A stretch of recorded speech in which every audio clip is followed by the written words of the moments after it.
Rizky Amelia dengan NIM akhir 030. Saya berasal dari kelas 6B program studi Tadis IPA. Nah, tujuan video pembelajaran saya kali ini adalah untuk memenuhi tugas akhir mata kuliah Kapital Selekta IPA, dan saya akan menerangkan dan juga menjabarkan tentang materi asam basa. Nah, untuk materi selanjutnya akan kita terangkan pada slide selanjutnya.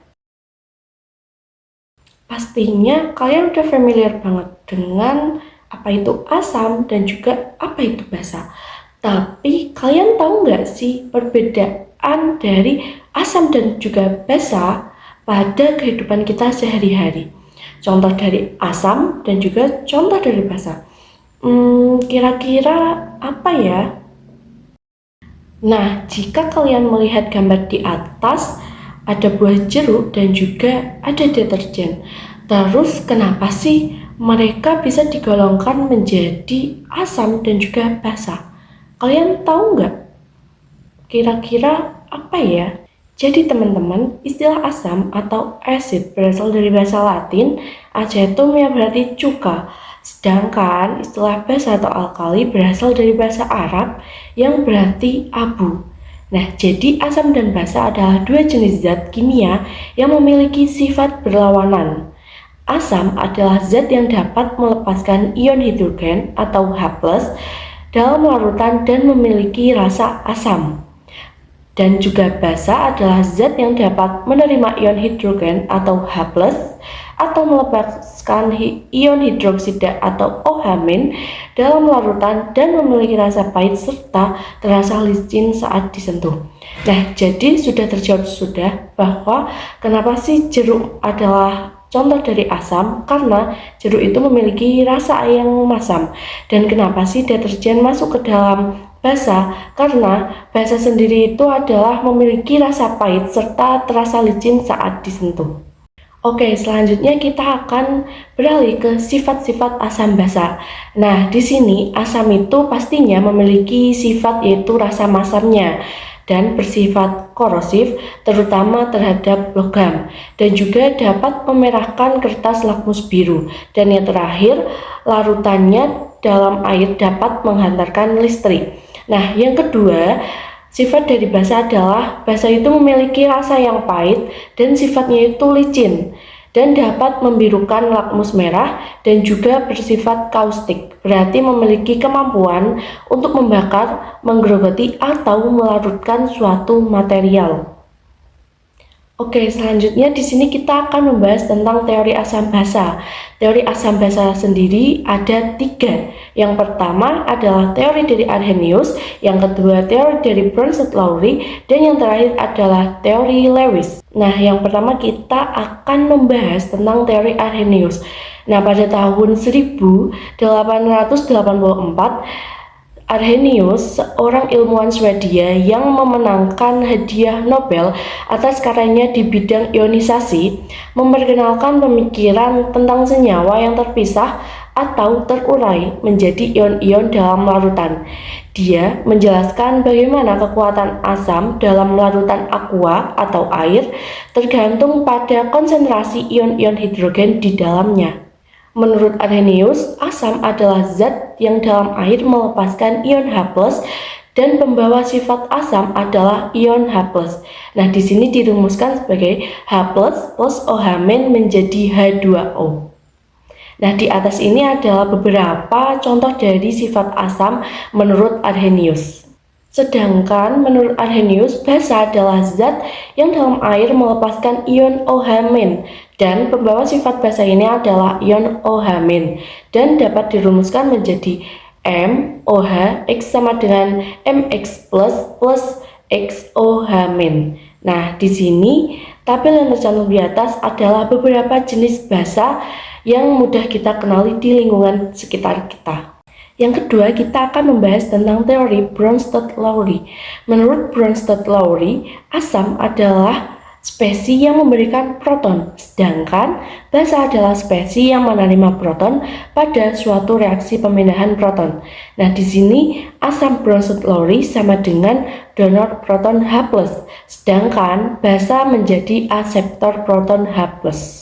Nah, di sini ada konsep asam basa dari Brownstedt-Lowry yang menyatakan bahwa asam basa tidak terbatas dalam pelarut air, tetapi juga menjelaskan reaksi asam basa dalam pelarut lain atau bahkan reaksi tanpa pelarut. Yang kedua, asam basa tidak hanya berupa molekul, akan tetapi juga dapat berupa kation atau anion. Nah, konsep asam basa Brownstedt-Lowry dapat menjelaskan sifat asam dari NH4Cl. Dalam NH4Cl yang bersifat asam adalah ion NH4+, karena dalam airnya dapat melepaskan proton. Selanjutnya kita akan membahas tentang teori Lewis.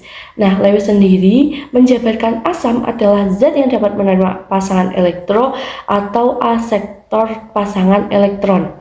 Nah, basa adalah zat yang dapat memberikan pasangan elektro atau donor pasangan elektron. Teori asam basa Lewis ini lebih luas dibandingkan dengan teori Arrhenius maupun dengan teori Brownstedt-Lowry. Karena teori Lewis dapat menjelaskan reaksi asam basa yang berlangsung dalam pelarut air, pelarut bukan air, dan juga tanpa pelarut sama sekali.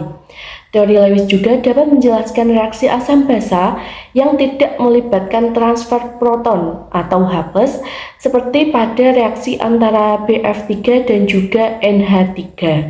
Oke, selanjutnya kita akan membahas tentang identifikasi asam basa.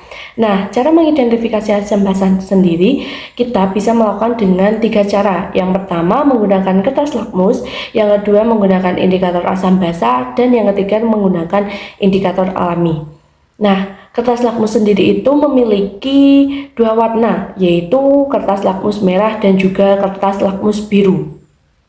Kertas lakmus merah, apabila dia dicelupkan dalam larutan yang mengandung asam, dia tidak akan berubah warna. Akan tetapi, ketika kertas lakmus merah dicelupkan pada larutan yang mengandung basa, dia akan berubah warna menjadi biru. Nah, begitu juga sebaliknya, ketika kertas lakmus biru dicelupkan pada larutan basa, dia akan tetap menjadi warna biru. Akan tetapi ketika kertas lakmus biru dicelupkan pada larutan asam, dia akan berubah menjadi warna merah. Nah, selanjutnya kita bisa menggunakan cara yang kedua, yaitu menggunakan indikator asam basa. Indikator asam basa sendiri itu kita bisa menggunakan metil merah dan juga metil jingga, atau kita bisa menggunakan fenol. Nah, yang terakhir kita juga bisa menggunakan indikator alami. Kita bisa menggunakan bahan-bahan yang ada di alam, yang dimana ketika kita melakukan pengujian asam basa, dia akan berubah warna seperti bunga sepatu, bunga pacar air, kunyit juga bisa, dan juga bahan-bahan yang ada di alam lainnya. Selanjutnya kita akan membahas tentang kekuatan asam. Nah, asam sendiri dibagi menjadi 2, yaitu asam kuat dan juga asam lemah. Nah, asam kuat adalah senyawa asam yang dalam larutannya terion seluruhnya menjadi ion-ionnya. Nah, reaksi asam kuat merupakan reaksi berkesudahan. Ionisasi asam kuat dirumuskan sebagai berikut.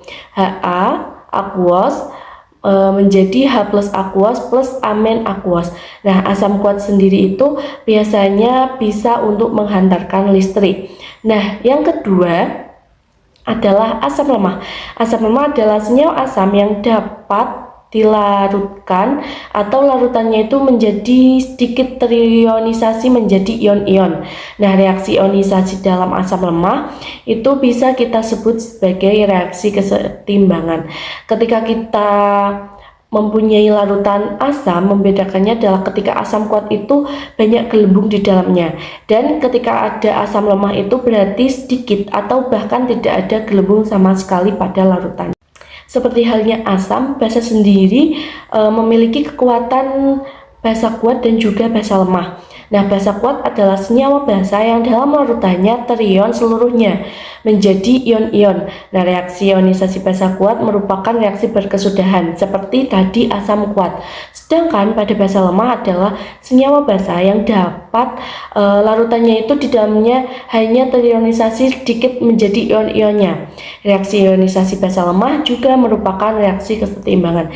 Jadi pada basa kuat dan juga asam kuat itu sama, yaitu reaksi berkesudahan, dan pada basa lemah maupun asam lemah itu merupakan reaksi kesetimbangan. Oke teman-teman, kita selanjutnya akan membahas tentang derajat keasaman. Yang pertama kita akan membahas tentang konsep pH.